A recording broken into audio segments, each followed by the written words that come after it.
Hello, have a very nice day. आजकल इलाहाबाद प्रयागराज में कुंभ का मेला चला हुआ है। जो बृहस्पति है, बृहस्पति ग्रह जब जब भी किसी स्थिर राशि में आता है तो कुंभ का मेला लगता है। तो 4 स्थिर राशियां हैं। तो जैसे वृक्क राशि स्थिर राशि है, सिंह स्थिर राशि है, और वृश्चिक स्थिर राशि है, और कुंभ राशि स्थिर राशि है। कुंभ तब तब मेला लगता है।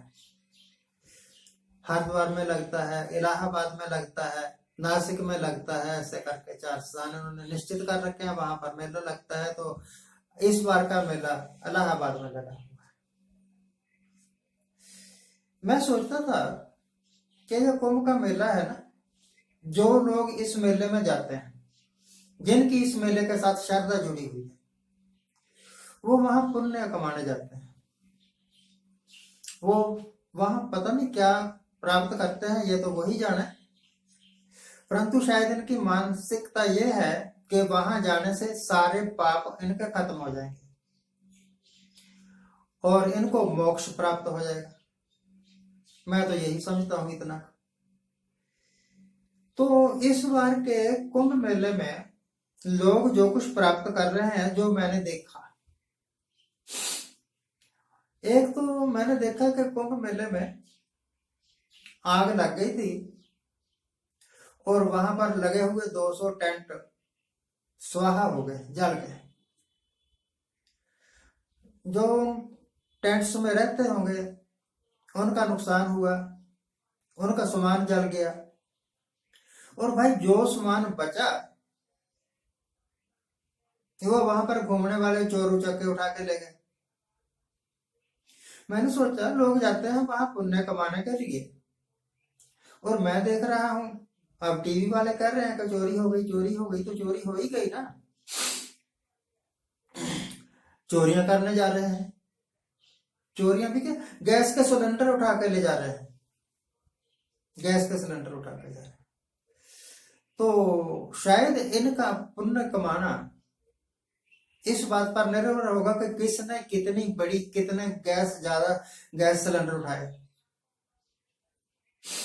जो ज्यादा बड़ा चोर, वो ज्यादा बड़ा धर्मी, वो ज्यादा पुण्य कमा लेगा। इसका मतलब तो यही हुआ। खैर, पुण्य करो, दान करो, स्नान करो। जिस पानी में लोग डुबकियां लगाते हुए मैंने देखे ना, वो गंदला सा पानी है बहुत। उसमें आदमी तो आदमी, भैंस भी स्नान करना पसंद ना करे। पर श्रद्धा है, श्रद्धा के आगे क्या।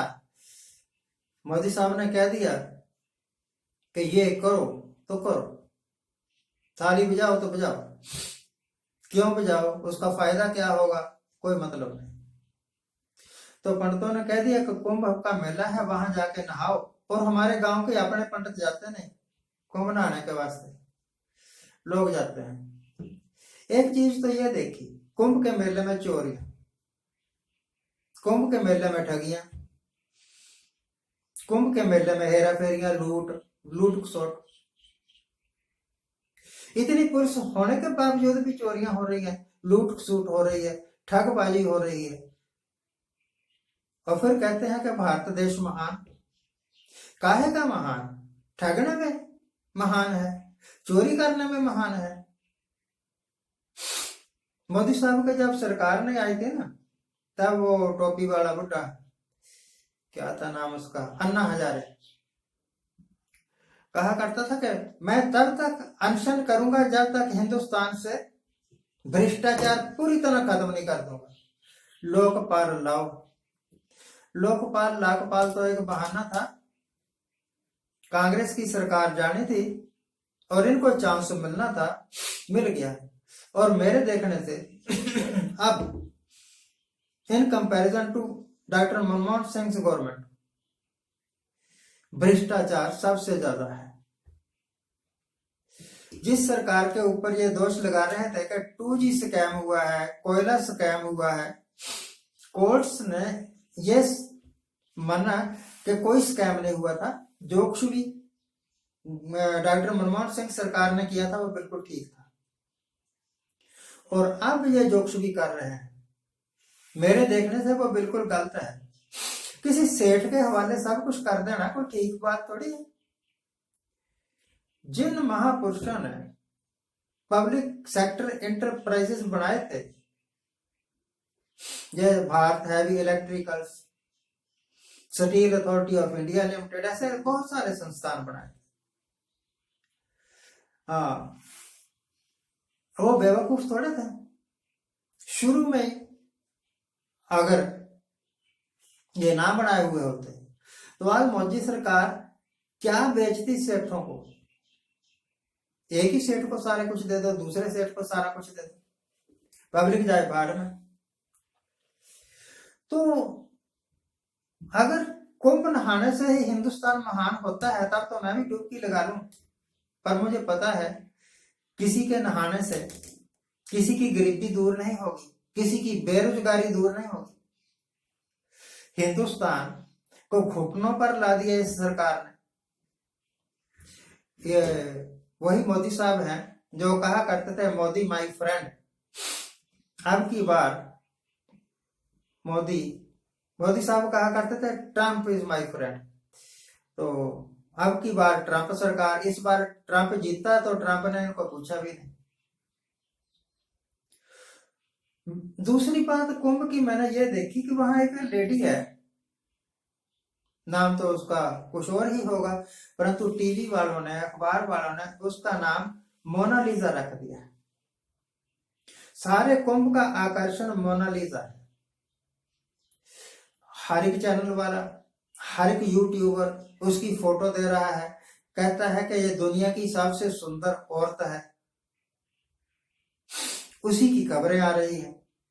या फिर दूसरी खबर ये है कि फलाना लीडर फलाने दिन स्नान करने आएगा, फलाना लीडर फलाने दिन स्नान करने आएगा। अगर लीडरों के कुंभ नहाने से या एक खूबसूरत लड़की ढूंढ लेने से हिंदुस्तान की समस्याएं हल होती हैं, तब मैं भी कोशिश करूंगा कि किसी एक बहुत सुंदर औरत को ढूंढ के टीवी वालों को बता दूं भैया ये उससे भी सुंदर है। सुंदरता का कोई अंत थोड़ा है, जिसको आपने देखा ये सबसे सुंदर है, उससे भी कोई सुंदर होगी। तो हमारे हिंदुस्तान की सबसे बड़ी उपलब्धि कुंभ का मेला, और कुंभ के मेले में झुग्गियों का जलना और लोगों की चीजों का चोरी होना, यह सबसे बड़ी उपलब्धि है।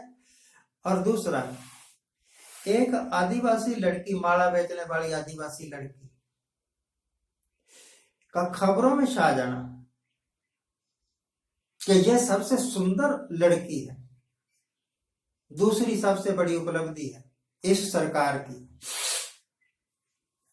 एक सबसे सुंदर लड़की आपके पास है तो क्या पूरे देश की समस्याएं हल हो जाएंगी?